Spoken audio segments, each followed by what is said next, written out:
Labdien! Mani sauc Viktors Bārviks. YouTube'ā mācītājs Viktors. Esmu Rīgas centra Kristus draudzes mācītājs. Draudzes mājaslapas adrese ir www.rckd.lv. Lūdzu uzšķir Apostoļu darbu grāmatas 2. nodaļu. Mēs esam uzsākuši jaunu sprediķu ciklu, ceļojumu caur Apostoļu darbu grāmatu. Šī grāmata ir ļoti spēcīga un ļoti saistoša mums šodien. Šis sprediķis izmantos šos avotus, vai arī daļu no tiem. Šis sprediķis sevišķi izmantos Jasona Heiguda domas. Apostoļu darbu grāmatas 2. nodaļā Vasarsvētku dienā apostolis Pēteris sludina augšām celto Kristu.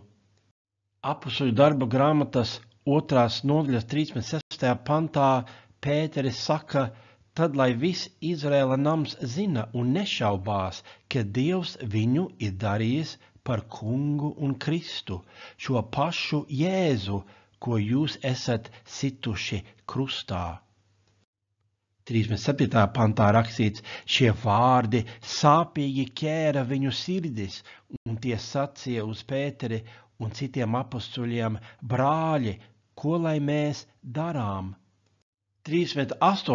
un 9. pantā ir rakstīts: bet Pēteris tiem atbildēja: atgriezieties no grēkiem un liecieties kristīties, ik viens Jēzus Kristus vārdā, lai jūs dabūtu grēku piedošanu un jūs saņemsiet svētā gara dāvanu, jo šis solījums dots jums un jūsu bērniem un visiem, kas vēl ir tālu, ko tas kungs, mūsu Dievs, pieaicinās. Ir 2 apsolījumi – grēka piedošana un svētā gara dāvana, tas ir pats svētais gars. Ir 2 nosacījumi – atgriešanās no grēkiem un kristīšana, tas ir iegremdēšana Jēzus Kristus vārdā, lai iegūtu grēku piedošanu. 39. pants neatbalsta bērnu kristīšanu, bet gan māca, ka šis solījums nav ierobežots ne laikā, ne telpā. Tātad šis Dieva apsolījums attiecas uz Latviju šodien. No 40. līdz 41. pantam ir rakstīts: un vēl ar daudz citiem vārdiem viņš liecināja un tos pamācīja sacīdams: izglābieties no šīs samaitātās cilts. Kas viņa vārdus uzņēma, tos kristīja, un tanī dienā tiem pievienojās ap 3000 dvēseļu. Sprādziens ticīgo skaitā. Ģimene piedzimst. Ko šī Dieva ģimene darīs? 4 lietas. 42. pantā ir rakstīts: un tie pastāvēja apustuļu mācībā un sadraudzībā, maizes laušanā un lūgšanās. Pirmā lieta – un tie pastāvēja apustuļu mācībā. Apustuļiem ir Jēzus autoritāte. 11 no šiem Jēzus iecēla savā laikā virs zemes. 1 tika iecelts pēc Jēzus uzbraukšanas debesīs, lai aizstātu Jūdu. Apostoļi bija kopā gājuši ar Jēzu, sākot ar Jāņa kristību līdz tai dienai, kad Jēzus tika uzņemts debesīs. Viņi bija Jēzus iecelti un mācīti. Viņi bija Jēzus augšamcelšanās liecinieki. Turklāt visiem kristiešiem ir svētais gars, bet apostoļu darbos 2. nodaļā svētais gars darbojās īpašā veidā caur apostoļiem, tiem, kas tika svētā gara kristīti. Šie ļaudi saprot, ka ja viņi vēlas uzzināt vairāk par Jēzu, tad viņiem ir jāskatās uz Jēzus apostoļiem. Apostoļu mācība ir Jēzus mācība. Mums apostoļu mācība ir uzrakstīta jaunajā derībā. Šie ļaudi saprot, kā mums ir jāsaprot, Lai kļūtu par labiem mācekļiem, ir nopietni jāpievēršas nevis pavirši, nevis nomināli, ir nopietni jāpievēršas apustuļu, tas ir Jēzus, tas ir jaunās derības mācībai. Ko dara šī agrīnā draudze? Šie mācās no apustuļiem to, ko Jēzus ir mācījis. Šie pavada savu laiku sadraudzībā.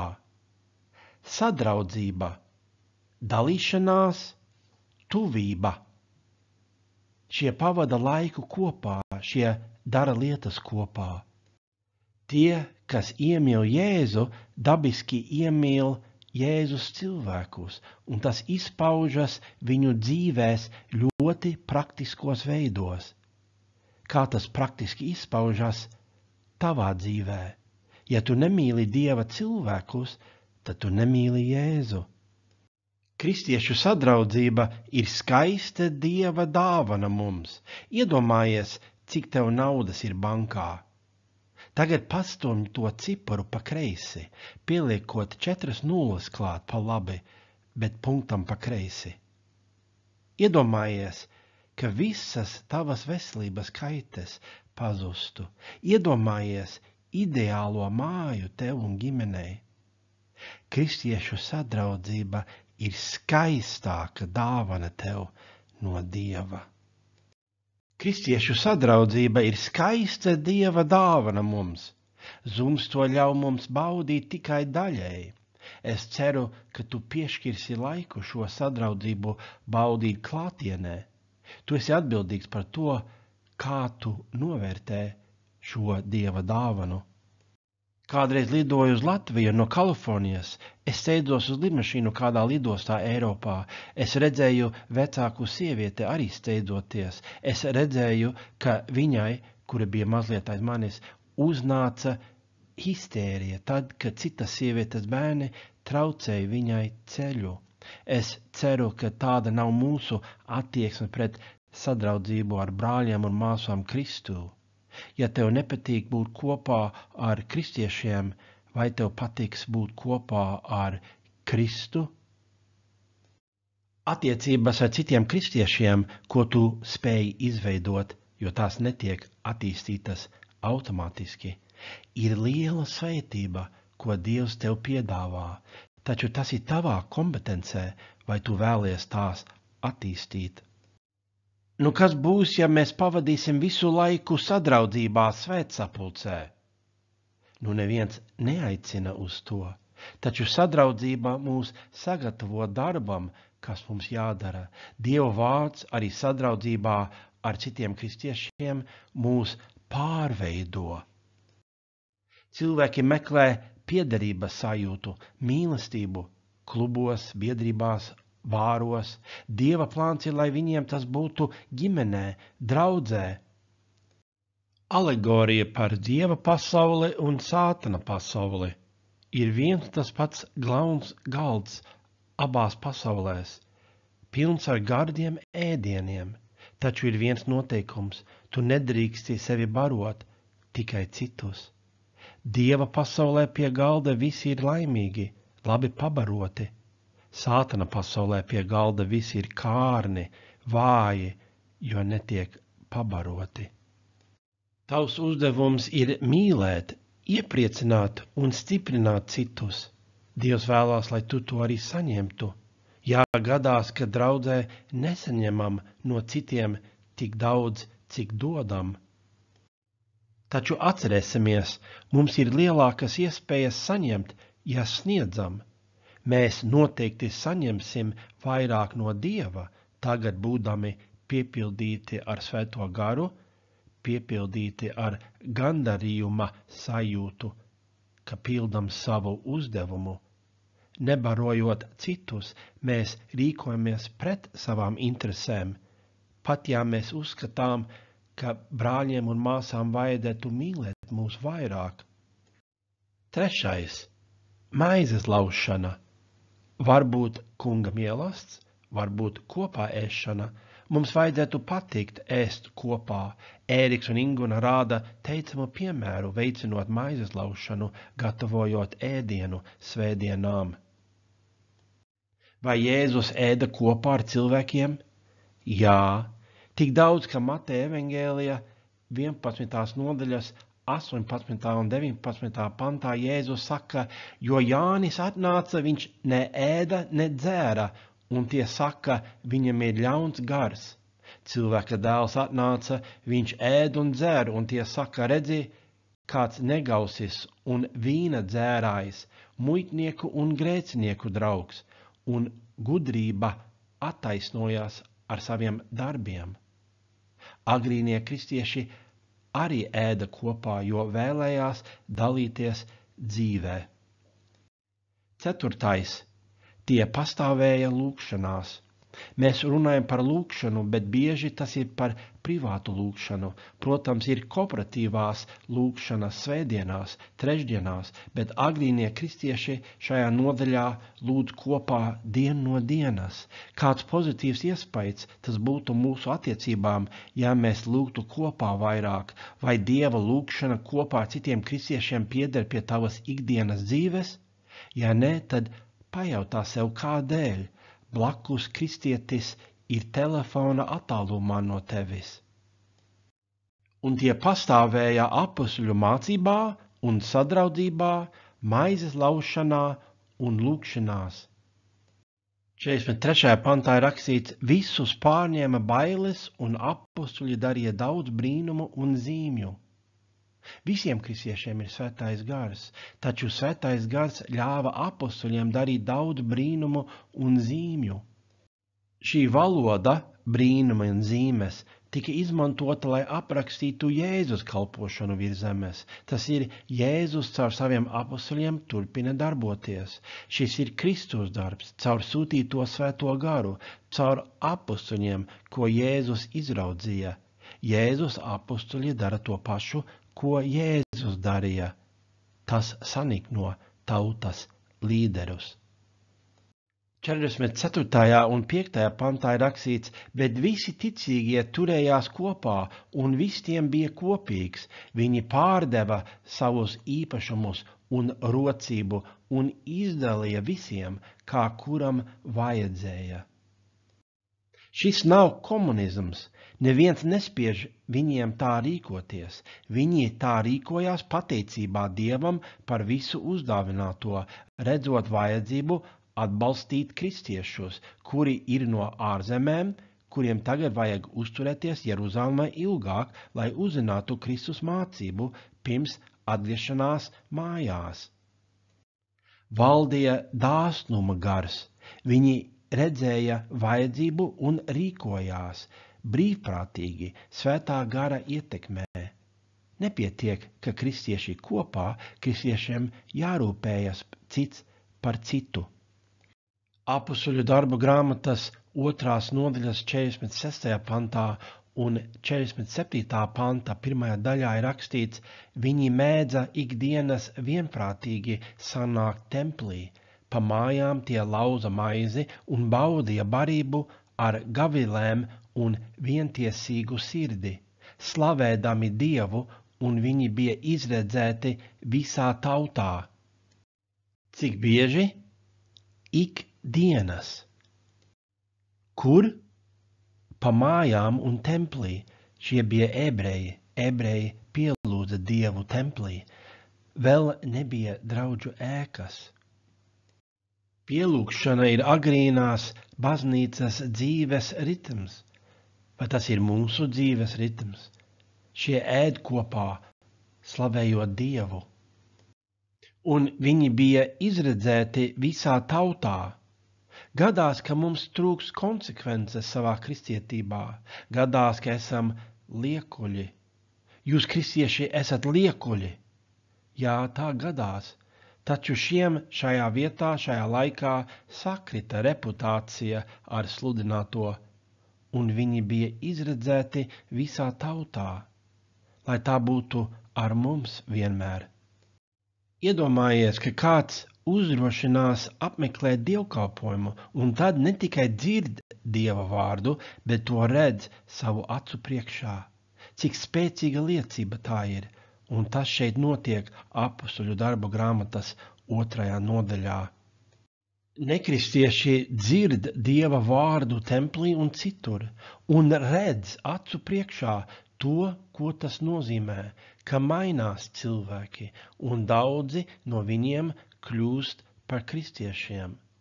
Un viņi bija ieredzēti visā tautā. Tāda reputācija ir vēlama. Tāda reputācija nevienmēr ir draudzei apostoļu darbos, nerādot pirkstu uz draudzi, bet pasauli. Apostoļu darbu grāmatas 2. nodaļas 47. panta 2. daļā ir rakstīts, bet tas kungs ikdienas pievienoja viņiem tos, kas tika izglābti. Tos, kas tika izglābti. Tas ir process. Cilvēks saņem grēku piedošanu un svēto garu kristīšanās laikā, ja ir pieņēmis pestītāju Jēzu kā kungu, ir nožēlojis grēkus, bet ir jāiet par svētīšanas ceļu. Dieva prāts ir, lai māceklis pēc kristībām pateicībā viņam ietu pa svētīšanas ceļu, praktiski realizējot svētumu savā dzīvē, lasot un darot jaunās derības mācību, dzīvojot un pielūdzot Dievu svētajā garā, tā paliekot Dieva pestīšanā. Vēstules Ebrejiem 12. nodaļas 14. pantā ir rakstīts: dzenieties pēc miera ar visiem un pēc svētas dzīves, bez kā neviens neredzēs to kungu. Apostoļu darbu grāmatas 2. nodaļas 47.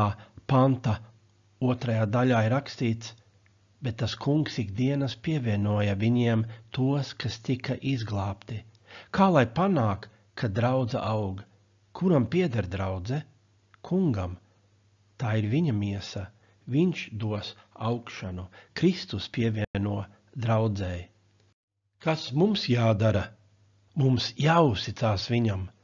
Ir jāsludina, jāmāca, bet ir jālūdz un jāstiprina cits citu, kā mēs šodien redzējām. Un tie pastāvēja apostoļu mācībā un sadraudzībā, maizes laušanā un lūgšanās. Un ne tikai svētdienās. Šie labu laiku baudīs šo sadraudzību. Slava Dievam par sadraudzību, ko mēs baudām, taču Dievs ļaus šīs sadraudzības praktiskam aspektam tikt sarautam. Kādēļ? Kā jau teikts, sadraudzība mūs sagatavo darbam. Apostoļu darbu grāmatas 1. nodaļas 8. pantā ir rakstīts, bet jūs dabūsiet spēku, kad svētais gars būs nācis pār jums, un būsit mani liecinieki kā Jeruzalemē, tā visā Jūdejā un Samārijā un līdz pašam pasaules galam. Šie kristieši tiek stiprināti apostoļu mācībā, sadraudzībā, maizes laušanā un lūgšanās. Es pieņemu, ka pēc vairākām nedēļām vai dažiem mēnešiem tie no citām zemēm sāks ceļojumu uz mājām. Vēlāk citi no viņiem tiks izkaisīti vajāšanas dēļ.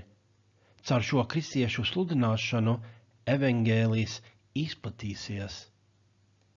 Latvijas interesēs ir, lai tu stiprinātu sevi apostoļu mācībā, sadraudzībā, maizes laušanā un lūgšanās, un būdams stiprināts, sludinātu Kristus evaņģēliju citiem. Lūdzu, novērtē, cik ļoti kungs uzsver šīs lietas, par ko runājam šodien. Un tie pastāvēja apostoļu mācībā un sadraudzībā, maizes laušanā un lūgšanās. Atrod laiku, enerģiju, vēlēšanās. Es aicinu jebkuru, kas nav vēl kļuvis par kristieti, to izdarīt Bībeles noteiktajā veidā, tā saņemot grēku piedošanu un svēto garu. Skaties, lūdzu, rakstu Patiesība par jūsu pestīšanu draudzes mājaslapā vai video Evaņģēlijs labā vēsts YouTube kanālā Mācītājs Viktors. Lai Dievs tevi pasargā, lai Dievs tevi bagātīgi svētī.